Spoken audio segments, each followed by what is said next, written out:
অর্থবছরের মাঝামাঝি সময়ে বেশ কিছু পণ্য ও সেবার উপর মূল্য সংযোজন কর বা ভ্যাট এবং সম্পূরক শুল্ক বা সাপ্লিমেন্টারি ডিউটি বা এসডি বাড়িয়ে দেওয়ায় বাজারে এ প্রভাব পড়তে শুরু করেছে। সরকারের এমন সিদ্ধান্তকে আত্মঘাতী বলছেন ব্যবসায়ীরা। ইতিমধ্যে বর্ধিত ভ্যাট আদায় শুরু করেছে সরকার। ব্র্যান্ডেড পোশাকের আউটলেটগুলো দাম বাড়িয়ে দিয়েছে।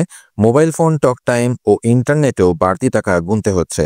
সব ধরনের সিগারেটের খুচরা পর্যায়ে প্রতি স্টিকে দাম বেড়েছে ২ টাকা। সিগারেট বিক্রেতারা বলছেন, দাম বাড়ার কারণে ক্রেতারা খরচ বাঁচাতে কম দামি সিগারেটের দিকে ঝুঁকছেন। ফল আমদানির উপর সরকার এসডি ১৫% বাড়িয়ে ৪৫% করেছে। ফলে রাজধানীর কল্যাণপুর, কারণবাজার, হাতিরপুল এলাকার প্রায় ১০ জন খুচরা বিক্রেতার সঙ্গে কথা বলে জানা গেছে, আপেল, মালটা, কমলা, নাশপাতির দাম কেজি প্রতি ২৫ থেকে ৩০ টাকা বেড়েছে। আর আনারের দাম বেড়েছে কেজিতে ৫০ টাকা। বিক্রেতারা বলছেন, নিম্নবিত্ত পরিবার এ ফল বিশেষ প্রয়োজন ছাড়া কিনত না।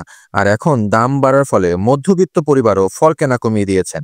এদিকে রেস্তোরাঁ বন্ধের হুমকি দিয়েছে ব্যবসায়ীরা। রেস্টুরেন্টস মালিকরা জানান, এমনিতেই গ্যাসের দাম বেড়েছে, আমাদের ব্যবহার করা কাঁচামালের দাম বেড়েছে, অথচ আমরা ক্রেতার সামর্থ্য বিবেচনায় পণ্যের দাম বাড়াতে পারছি না।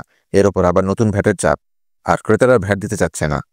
কিছু বড় রেস্টুরেন্টের ক্রেতা দিয়ে তো আর সারা দেশের রেস্তোরাঁ বিবেচনা করা যায় না। ভ্যাট বৃদ্ধির এই সিদ্ধান্তকে আত্মঘাতী বলে উল্লেখ করেছে Dhaka chambers of commerce and ইন্ডাস্ট্রিও। এর প্রতিবাদ জানিয়েছে বিদেশি বিনিয়োগকারী সংগঠন এফআইসিসিআই।